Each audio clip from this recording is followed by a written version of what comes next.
topic natin, bakit pumapayat kapag nagkakaedad tayo. So magbibigay ho ako 10 murang pagkain, masustansya, source ng protina para magkaroon tayo ng muscle, lumaki yung muscle natin. At ipapaliwanag ko po ang isang sakit na kung tawagin ay sarcopenia. Ang sarcopenia, nagsisimula yan kapag edad 40 na tayo pataas. Bakit tayo humihina, lumiliit ang muscle or pumapayat kapag paedad tayo ng paedad? Kasi nga, kailangan natin ng protina para sa ating muscle, gayon din ng creatine, vitamin D at omega-3 fatty acids para mas gumawa ng muscle ang ating katawan. So, gusto natin, pag edad natin, malakas pa tayo. Tulad nito mga nasa picture. Sino ang nagkaka-sarcopenia? Ito, sakit na po ito talaga.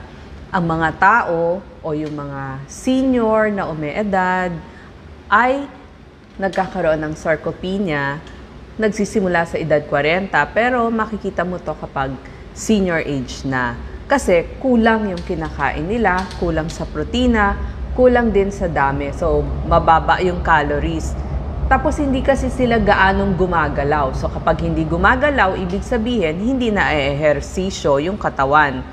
Tapos, yung iba naman, kapag sobrang taba, lalong hindi rin gagalaw. Kaya ang nangyayari, pahina ng pahina. O kaya kulang yung kinakain na malnourished or undernourished. Ano ang sintomas ng sarcopenia o yung pumapayat tayo, yung lumiliit ang muscle? So, nagkakaroon ng paghina ng muscle. So, nawawala ng lakas, hindi na makabuhat, hindi makagawa ng mga gawaing bahay, bumabagal maglakad. Kasi nga, hirap na rin tumayo. So, babagal ang lakad, hirap umakyat sa hagdan, hirap tumayo, tapos kasama na yon natutumba. So, natutumba sila kasi nawawala yung balanse. Kasi nga, yung muscle nila mahina, so hindi makabalance. Ang problema dito, delikado kapag na-fracture o nabalian ng buto. Tapos, pumapayat, lumiliit yung muscle kasi nga dahil kulang dun sa kinakain, wala na namang lakas. So, lahat yon ang suma total, kulang sa lakas, lumiliit yung muscle, kaya lalong hindi maggamit yung katawan. Ano ang gamutan dito? Number 1, ehersisyo. So, papaliwanag natin yung mga gagawin, ehersisyo, fitness training, at dito nga sinasabi ko, kumain ng mga pagkain na maraming protina. So, magbibigay ako ng 10 mura at masustansyang mga pagkain para sa ating mga umeedad. Ano pa yung ibang dahilan? Bakit nagkakaroon ng sarcopenia? Yun nga, pag hindi tayo gumagalaw, so pag kulang ng paggalaw, at pag umeedad, syempre bumababa na yung hormone levels natin. Sabi ko, part of this, kakain ng para matugunan, kumain ng masustansya. So, bibigyan ko kayo ng mga tips, ano yung mga pwede ninyong kainin. Ayaw din natin na hindi na nga kayo makagalaw, tapos lalo pang hindi kayo gagalaw. Ang mangyayari, pahina ng pahina ang katawan ng umeedad. At pag nagsimula yon, nagkakaroon na ng maraming sakit. Yung sarcopenia, sakit na siya ngayon. Nakita nila sa Singapore, isa sa 3 na nag-senior citizen na ay medyo humihina na. Pag hindi pa senior, nakita nila 1 in 14. Pero kapag senior age na, isa sa 3 senior. So, medyo dumadami ngayon. Kaya bibigyan ko kayo ng tips, ano yung mga kakainin natin. Siyempre yung abot kaya, yung nabibili sa palengkeng Pilipino. Ito na po yung solusyon natin para mas lumakas yung muscle, tapos yung buto hindi magka-osteoporosis. Number 1, itlog. Panalo to ha, kasi mura lang to. Power food nga ang tawag sa itlog kasi marami siyang protina. Hindi lang yan, marami pa siyang vitamin B1, B6 at saka B12. So lahat yan nandun sa iyong itlog. Yan, B12. Tapos lahat ng kailangan mo. Sabi ko kanina, kailangan natin ng vitamin D. omega-3 fatty acid. Meron siya omega-3 fatty acid at mga iba't ibang mga nutrisyon. So, ang itlog ninyo sagana sa mga kailangan natin. Yung mga nutrisyon na kailangan sa paggawa ng muscle, uulitin ko ano po yun. Yung protina, vitamin D at omega-3 fatty acid. Kidney friendly din ang itlog. So, kung medyo may problema sa kidney, pwede po ito. Number 2 na kailangan natin, mga isda. Kasi yung isda, alam naman natin, may protina, source ng protina. Mayaman pa sa omega-3 fatty acid. At meron din siyang vitamin D para gumawa ng muscle. Yung 3 ulit na kailangan ninyo. Anong example nito? Tilapia, dilis, tuna fresh o kaya delata, okay din ho. Sardinas, pwedeng sariwa, pwedeng delata. Tsaka yung mga kapatid ng mga tuna, sardinas, ito po yung mga hasa-hasa, alumahan, tanigi, tawilis, tamban. Isama na ho din natin yung mga, pwede rin yung mga hito. Yan, basta yung mga isdang yan, ay pwede natin kainin. So, kailangan natin to. Mas gagawa yung ng amino acids, yung ating muscle. Number 4, mani.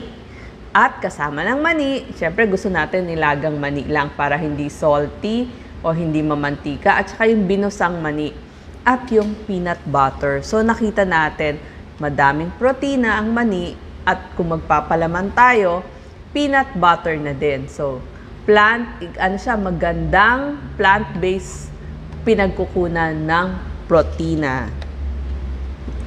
Number 5. Idagdag ko lang doon, marami pa yung magnesium, phosphorus at iron. Pagdating naman sa ating number 5, ito yung mga soya beans. So, soya bean, eto po.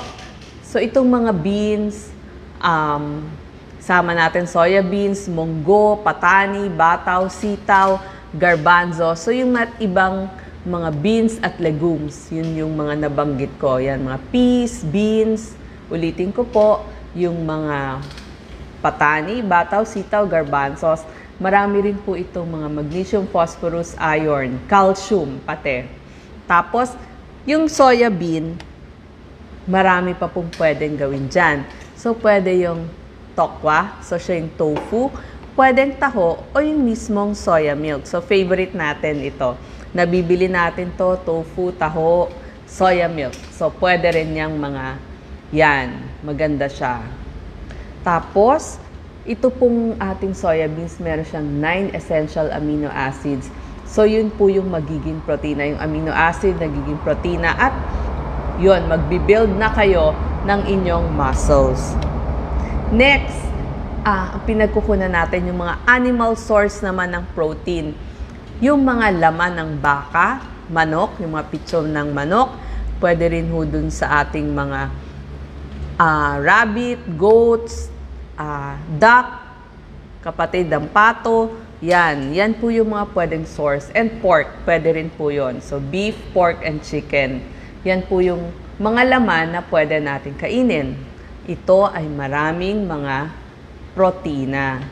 Isama ko na rin po, bukod sa protina, meron siyang iron, meron siyang folic acid, calcium, vitamin A, at B12. So, mga delata, okay din. Like tulad ng mga corned beef, pwede din po yan.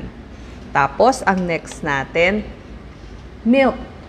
Yung pong mga milk ay gawa sa protina talaga. Casein protein, tsaka U protein. So, pwedeng skim milk, pwede po yung mga special milk para sa ating mga umeedad. Katulad ng birch tree advance. Yan po yung mga milk kasi fortified with vitamin D yan. Tapos kompleto, lahat ng kailangan nyo. Calcium, magnesium, phosphorus, vitamin D. Meron lahat yan hanggang sa omega-3 fatty acid. Diba dun sa ating dapat kinakain, dun sa plato natin, yung healthy plate, laging kasama yung pag-inom ng isang basong gatas. So, isama na ho natin yung ating mga elderly o kahit alam natin, dapat makagawian na natin yung pag-inom ng gatas na nababagay sa atin. So, pwede nga yun, yung dun sa mga special milk na tinatawag yung para sa mga umeedad, gaya nga nung Birch Tree Advance. Kasi nakita din nila na kapag may vitamin D, mas hindi natutumba yung mga may edad.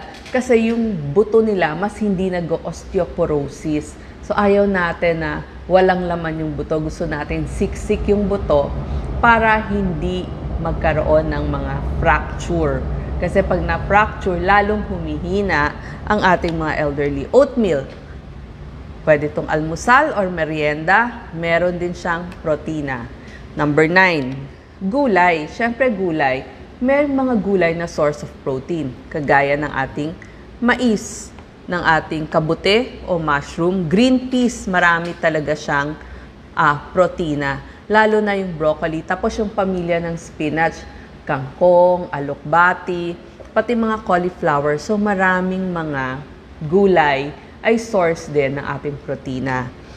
At number 10, lamang dagat. Katulad ng hipon, tapos yung mga ating mga shells, pwede din yan. Pati yung ating mga alimango, alimasag, lahat ho yan, lamang dagat.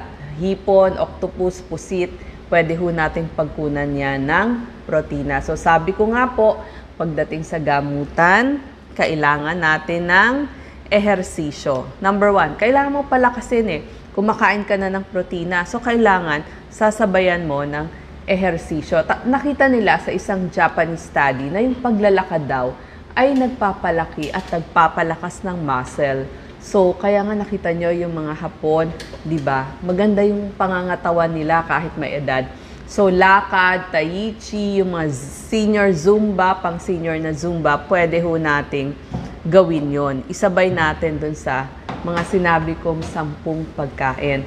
Isama na po, kailangan laging hydrated, inom ng tubig, at pwede ho pagdating sa liquid, yun nga, yung mga gatas. Sapat na tulog, at pagdating sa sustansya, kailangan po yung ma-protina, ma-vitamin D at may omega-3 fatty acid para gumawa ng muscle.